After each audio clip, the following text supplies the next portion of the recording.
मेरे मित्र, जब गायत्री परिवार से जुड़ो तो यहां मस्तिष्क में डाल लो कि जब हम बाहर निकलेंगे तो लोग पूछेंगे कि गुरुदेव का कौन सा गुण इसमें है। ध्यान करता है गुरुवर वाला, साधना करता है, त्याग करता है, प्यार देता है, कौन सा गुण है। गायत्री परिवार मतलब व्यक्तियों का समूह नहीं, विचारों का अपनाने वाला एक ऐसा ग्रुप जो गुरुवर के विचार को अपनाता हो। यहां लोग कहते हैं गायत्री परिवार से जुड़ गए, हमारे जिंदगी में बड़ा कष्ट है। मेरे मित्र माफ करिएगा, गायत्री परिवार हम सब जैसे अच्छे लोगों का एक समूह है। ये कोई टैग नहीं है जो घुसा दिए और उसमें आप प्यूरिफाइड हो गए। इसमें जुड़ने के बाद जैसे आप बीएससी में तैयारी करते हैं, कोई फिजिक्स ऑनर्स लेते हैं, कोई मैथ ऑनर्स लेते हैं, कोई अलग अलग सब्जेक्ट से ऑनर्स करते हैं, या बीए में गए, बीकॉम में गए, तो सबका एक स्ट्रीम होता है। उस स्ट्रीम में सब्जेक्ट आपका निर्धारित किया जाता है। मैथ पढ़िए, फिजिक्स पढ़िए, ये पढ़िए, वो पढ़िए, जिस जिस स्ट्रीम के लिए आप जाते हैं। गायत्री परिवार में आने का भी एक फिक्स सिलेबस है कि आप आ गए, बैठे उठे तो वो तो झूठ मूठ का। गायत्री परिवार के समूह में बैठ के आप निकल गए, अभी गायत्री परिवार के आप बने नहीं। गायत्री परिवार के तब बनिएगा जब 4 चीजों को नियमितता पूर्वक अपने जीवन में अपनाइएगा। पहला, साधना। साधना इसलिए नहीं कि हम बाबा बनेंगे, हमारे चक्षु जग जाएगा, इसलिए कि हम इमोशनल बनेंगे, हम इंसान बनेंगे, हम अपने कर्मों को सही करेंगे। दूसरा, स्वाध्याय। अच्छी पुस्तकों का अध्ययन इसलिए करेंगे कि हो सकता है कि हमारे जीवन में बहुत सारी बुराइयां हो, उस पुस्तक के ज्ञान से हमारी बुराइयां इरेज हो जाए, हट जाए। पुस्तक आईना होता है। जब आप किसी महापुरुष की जीवनी पढ़िएगा और पढ़ते समय देखिएगा कि इन्होंने अच्छे काम को किया, तो आपको प्रेरित करता है कि वो कर सकते हैं तो हम क्यों नहीं। तो ये दूसरा जो आपका सिलेबस में शामिल होता है, स्वाध्याय। तीसरा, संयम। इन दिनों युवाओं को संयम की सबसे बड़ी आवश्यकता है और यही हमारा महत्वपूर्ण हथियार है। हमें अमीर भी बनाता है, गरीब भी बनाता है। एक व्यक्ति अगर अपने धन का संयम करता है तो थोड़े पैसे में घर, मकान, दुकान बनाने के साथ साथ बच्चे को अच्छे जगह पढ़ा लेता है।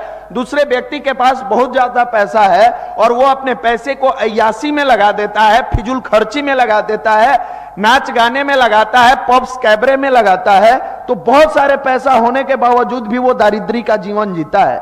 तो ये संयम हमें मजबूत बनाता है, चाहे वो धन का संयम हो या विचार का संयम हो।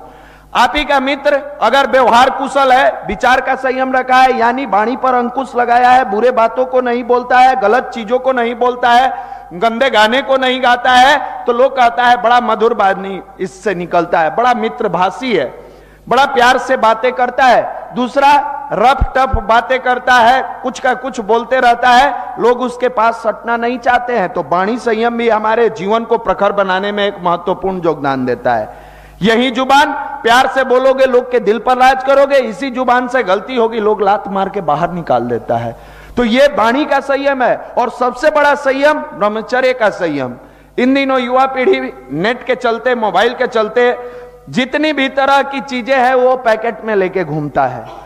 पहले तो सर्च करना पड़ता था, आजकल तो जाता है, स्पीक करता है, वहां बोल दिया, जो उसको ढूंढना है मिल गया।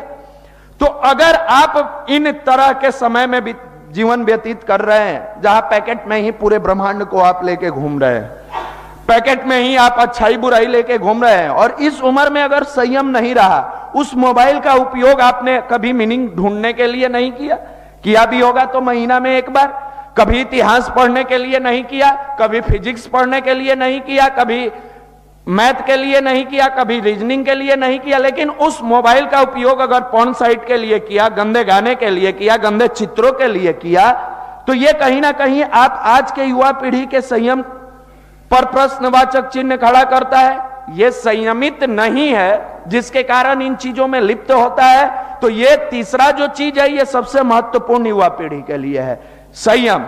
और चौथा चीज क्या है? सेवा। सेवा क्यों करेंगे? सबसे बड़ा प्रश्न उठता है, सेवा क्यों करेंगे? इसलिए कि हमें सेवा करने की आदत पड़ जाए।